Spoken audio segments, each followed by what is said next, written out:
তারা ভোটের আগেই আওয়ামী লীগের সাথে নানা ধরনের এক ধরনের বোঝাপড়ার মধ্যে গেছে যে আমরা যদি জিতে আসতে পারি তোমরা প্রকাশ্যে থাকতে পারবা। অ্যাটর্নি জেনারেল ছিল, এখন এই সরকারের আইনমন্ত্রী, তিনি তো মানে ভোটের সময় এই কথাটা প্রকাশ্যে বলেছেন যে যখন আওয়ামী লীগ নিষিদ্ধের কথাটা এসছে তখন আমি বিরোধিতা করেছি।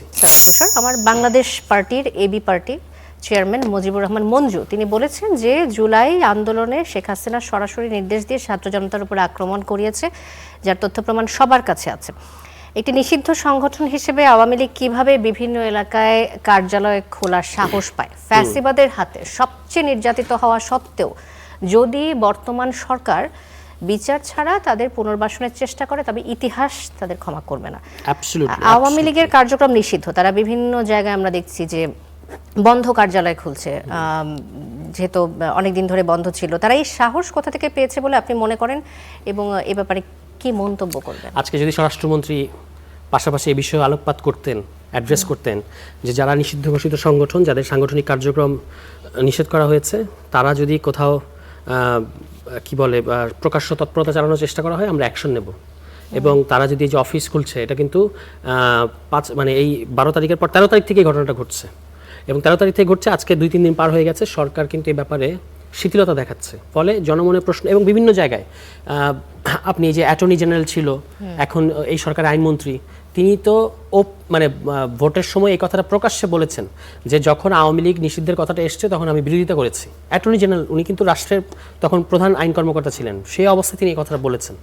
ঠিক আছে, এটা তিনি ভোট টানার জন্য বলেছেন, কিন্তু সবকিছু মিলিয়ে তো তার অ্যাপ্রোচটা আমরা বুঝতে পেরেছি। ফলে এই ক্ষেত্রে যেটা মঞ্জু ভাই বলেছেন, এখানে আমরা বিএনপির এক ধরনের কৌশলী রাজনীতি দেখতে পাচ্ছি। মনে হচ্ছে যে তারা আসলে আওয়ামী লীগকে একটু স্পেস দিতে চায়। অন্তর্বর্তী সরকারের সময় তো আমরা দেখিনি যে জুলাই অভ্যুত্থানের শক্তির কারণে যে সরকার এসেছিল তখন দেখিনি আওয়ামী লীগের দরজা খুলেছে, কিন্তু এখন খুলছে। তো আসলে আপনাদের কোনো বিভক্তি কি এটির কারণ কিনা? আমাদের বিভক্তি না, এটা আমি মনে করি যে নতুন সরকারের কোনো না কোনো ভাবে যেখানে আওয়ামী লীগের অফিসগুলো খোলা হচ্ছে, তারা এরকম একটা মেসেজ পেয়েছে কিংবা এরকম মনে করতে পারছে যে নতুন সরকার আমাদের ব্যাপারে নমনীয় থাকবে এবং আমাদেরকে আস্তে ধীরে রাজনৈতিক কর্মসূচি করতে দেবে, এরকম তারা মনে করছে বলে কিন্তু তারা এই কাজটা করছে। আদারওয়াইজ যে সমস্ত জায়গায় আপনার এই তারা অফিস খুলছে, এটা তারা কেন মনে করছে? আপনার কি মনে হচ্ছে যে এই সরকার থেকে কোনো গ্রিন সিগন্যাল পেয়েছে এমনটা ভাবে? সরকার থেকে গ্রিন সিগন্যাল না হলেও বিভিন্ন জায়গায় যে বিএনপি নেতারা আছে, তারা তো এইভাবে মানে এক ধরনের আওয়ামী লীগের সাথে, আমরা জানি আমাদের এলাকাগুলোতে যারা বিভিন্ন এলাকা ভিত্তিক কাজ করেছে, তারা ভোটের আগেই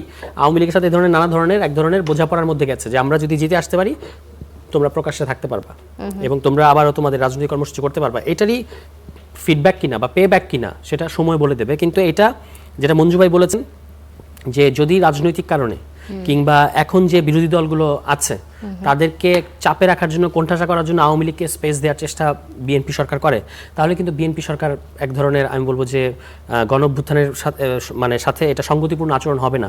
এবং তাদেরকে অবশ্যই এটা আওয়ামী লীগের ব্যাপারে আমাদের দেশের, সারা দেশের মানুষের যে সেন্টিমেন্ট যে আওয়ামী লীগ একটা নিষিদ্ধ ঘোষিত সংগঠন এবং তারা এখন বাংলাদেশে রাজনীতি করার কোনো অধিকার নাই, তাকে বিএনপি উচিত হবে তারা যদি জুলাইয়ের স্পিরিটটাকে, যেটা আজকে লিখলেন ওই স্বাক্ষর বইয়ের মধ্যে আমাদের মাননীয় প্রধানমন্ত্রী, তিনি লিখেছেন না যে এটা ছিল দেশ ও জনগণকে রক্ষা করার স্বাধীনতা যুদ্ধ, এটা লিখেছেন কিন্তু জুলাইয়ের প্রশ্নে।